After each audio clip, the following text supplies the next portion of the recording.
Good morning class 10th Hindi medium students. आज हम फिर एक बार वर्चुअल मीटिंग में जुड़ गए हैं। यहाँ पर हम आज रिवीजन लेने वाले हैं लेसन नंबर 1, जैसा कि बोर्ड पर लिखा हुआ है, revision of lesson number 1, light the lamp of the love. यहाँ पर मीनिंग है light the lamp. Light the lamp मतलब प्यार का दीपक जलाना। और THY, दी का मतलब होता है पुराने समय में अंग्रेजी भाषा में THY का मतलब होता था योर। योर मतलब तुम्हारा, ठीक है। और यहाँ पर उस योर से मतलब है गॉड, मतलब भगवान से लिया गया है, ईश्वर से उसकी तुलना की गई है। हम इसका रिवीजन करेंगे, इसके प्रश्नोत्तर को एक एक करके देखेंगे, समझेंगे, ताकि जो ग्रुप में हमारे साथ बाद में जुड़े हैं उन्हें भी ये चीज समझ में आ जाए। जिन्हें पहले नहीं समझ में आई थी वो फिर से एक बार इसे समझ लें, ताकि आपकी पढ़ाई सुचारू रूप से चल सके और आप एग्जाम में अच्छे मार्क्स लेकर के आ सके। तो शुरू करते हैं lesson number 1, light the lamp of the love. छोटी सी पोयम है इसमें। It is a simple prayer by Rabindranath Tagore. ये छोटी सी कविता जो है रविंद्रनाथ टैगोर के द्वारा लिखी गई है, रची गई है।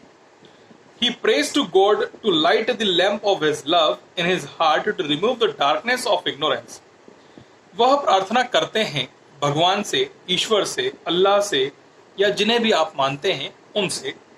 क्या प्रार्थना करते हैं? To light the lamp of his love, कि वह अपने प्रेम का, अपने प्यार का दीपक जो है वो जलाए। इन हिज हार्ट, उसके मन में।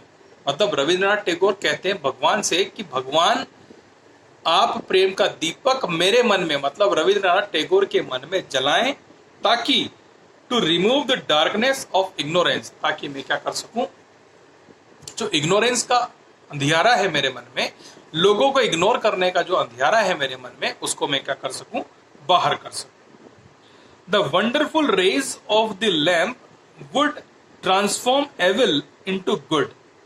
जो उस दीपक की रोशनी से आने वाला जो प्रकाश है, या वो प्रकाश पुंज, या वो जो किरणें हैं, वो क्या करेंगी?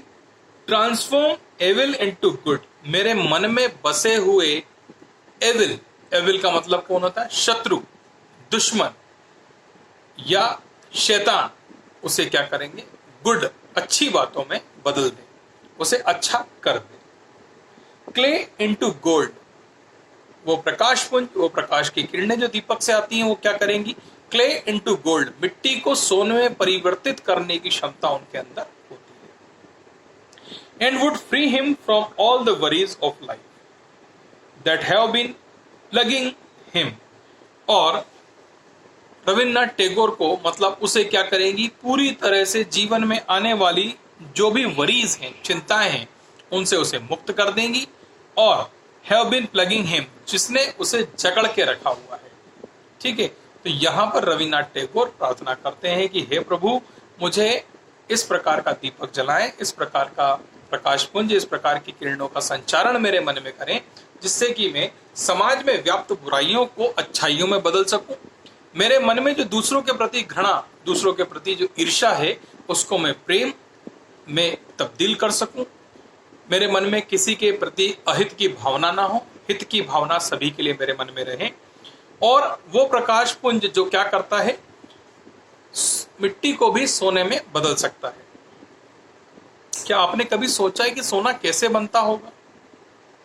कभी इस पर चिंतन किया है? मेटल्स कैसे बनते होंगे?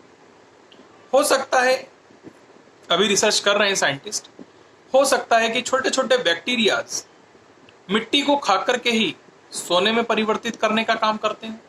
जैसे केचुए मिट्टी को खाकर खाद बनाते हैं, हो सकता है वैसा भी होता हो। तो इस पर भी चिंतन कीजिएगा। रविन्द्रनाथ टैगोर इस तरह से ईश्वर से प्रार्थना करते हैं, और यहाँ पर उनका मकसद होता है कि वो दिया जो है वो जले, वो लैंप जले, जिसके उजाले से सारी चीजें अच्छी हो जाएं, मिट्टी सोना बन जाए, हृदय का जो चिंता है वो सब खत्म हो जाए, मन मस्तिष्क में जो प्रॉब्लम्स हैं वो खत्म हो जाए, चिंताएं मुक्त हो जाएं जिन्होंने हमें बांध रखा है। तो यही इस जो पोयम है उसका सार था। आगे हम कल अगली वीडियो में इसके प्रश्न उत्तर पर जाएंगे, एक्सरसाइज को समझेंगे।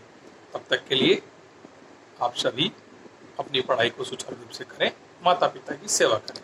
धन्यवाद।